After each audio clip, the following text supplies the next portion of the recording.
প্রিয় দর্শক, কোরআনের মধ্যে 114টি সূরা রয়েছে। তার মধ্যে একটি সূরার নাম সূরা মুলক। এই সূরাটি এতটা বরকতময় সূরা, এই সূরাটি এতটাই ফজিলতপূর্ণ সূরা। এই সূরাটি যে পাঠ করবে, এই সূরাটি যে আমল করবে, তার কবরের আযাব হবে না, এমনকি তার কবরের প্রশ্ন পর্যন্ত করা হবে না। কবরে যে মুনকার নেকির এসে যে প্রশ্ন করে, সেই প্রশ্ন পর্যন্ত করা হবে না। এমনকি এই সূরাটি আল্লাহর কাছে গিয়ে প্রতিবাদ করবে, বলবে, হে আল্লাহ, এই ব্যক্তিকে জাহান্নামে দিবেন না, একে জান্নাতে দিন। এতটাই বরকতময় এই সূরা। তাই আমরা এই সূরাটি সম্পর্কে কিছু আলোচনা করব। তাই ধৈর্য সহকারে পুরো ভিডিওটা দেখতে থাকুন। ভিডিওটা দেখার পর অবশ্যই শেয়ার করে সবাইকে জানিয়ে দেবেন। আপনার একটা শেয়ারের মাধ্যমে হয়তো অনেকে জাহান্নামের আগুন থেকে রক্ষা পেতে পারে। তাই আসুন আমরা আর মূল্যবান সময় নষ্ট করব না। এই সূরাটির ফজিলত সম্পর্কে মিজানুর রহমানের কাছ থেকে আমরা জেনে নিই। শুনতে থাকুন সেই মূল্যবান সূরাটির সম্পর্কে। আমরা আজকে সূরাতুল মুলক থেকে কথা শুনবো। মুলক সূরার নাম কি? এই সূরার অনেক ফজিলত আছে। এই সূরা রাত্রিবেলা যারা তেলাওয়াত করবে তাদের কবরের আযাব হবে না। কবরের কথা শুনলে ভয় লাগে না? চলে যেতে হবে, কেউ থাকতে পারবো না। কিন্তু এই জিনিসটা আমাদের স্মরণেই আসে না।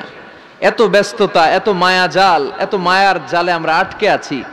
এত ব্যস্ত লাইফ, সকালবেলা অফিস, বিকেলবেলায় অমুক কাজ, তারপরে অমুক কাজ, একটার পর একটা কাজ চলতেই থাকে। এই ব্যস্ততার কারণে আমাদের জীবনটা সুপার বিজি লাইফ আমরা লিড করছি। আমাদের জন্য সময়ই নাই, কিন্তু চলে যেতে হবে। এখন পর্যন্ত যারা ভিডিওটা লাইক দেন, মানিআতুন মিন আযাবিল কবর, এই সূরা মুলক যারা তেলাওয়াত করবে তাদের কবরে কোনো আযাব হবে। আজকে থেকে সূরাতুল মুলকের তেলাওয়াত করা যাবে? পারা যাবে? পারা যাবে?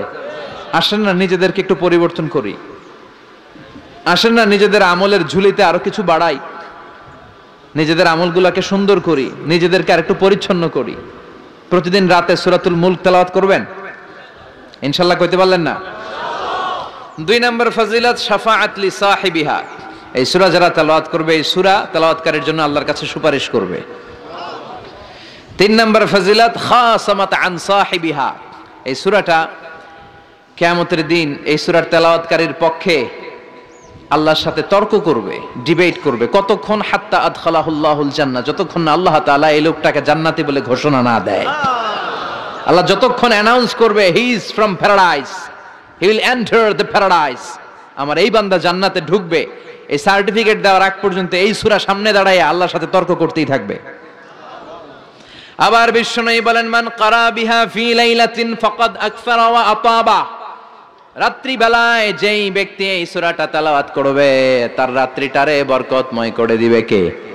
এজন্য বিশ্বনবী বলতেন, আমি চাই আমার প্রতিটা উম্মতের হৃদয়ে এই সূরাটা গাথা থাক। যারা ভিডিওতে লাইক দেননি, এখন আমার নবী চাইতেন আমাদের অন্তরে যেন এই সূরাটা মুখস্থ থাকে। আমরা চাই না? 30টা মাত্র আয়াত। কয় আয়াত? সবাই বলেন কয় আয়াত? প্রতিদিন এক আয়াত মুখস্থ করলে আমাদের পুরো সূরাটা মুখস্থ করতে লাগবে কয় দিন? 30 দিন। 1 মাসের চেষ্টায় এই সূরাটা মুখস্থ করা যাবে না? দেবিদ্দারের ভাইরা, করা যাবে? আওয়াজ করে পড়েন ইনশাআল্লাহ। এই সূরার মাহাত্ম্য হচ্ছে, এই সূরা আপনার দৃষ্টিভঙ্গিকে চেঞ্জ করবে, আপনার চিন্তার জগতে আন্দোলন তৈরি করবে, আপনার চোখকে খুলে দিবে, আপনার ঘুমন্ত বিবেককে জাগিয়ে দিবে। প্রিয় দর্শক, ভিডিওটি কেমন লাগলো অবশ্যই কমেন্ট করবেন, ভালো লাগলে লাইক করবেন। চ্যানেলে নতুন হলে অবশ্যই চ্যানেলটি সাবস্ক্রাইব করে পাশে থাকা বেল আইকনটি প্রেস করে রাখুন। আর ফেসবুক থেকে এই ভিডিওটা দেখে থাকলে পেজটি ফলো করে রাখবেন। এতক্ষণ আমাদের সাথে থাকার জন্য আপনাকে অসংখ্য ধন্যবাদ।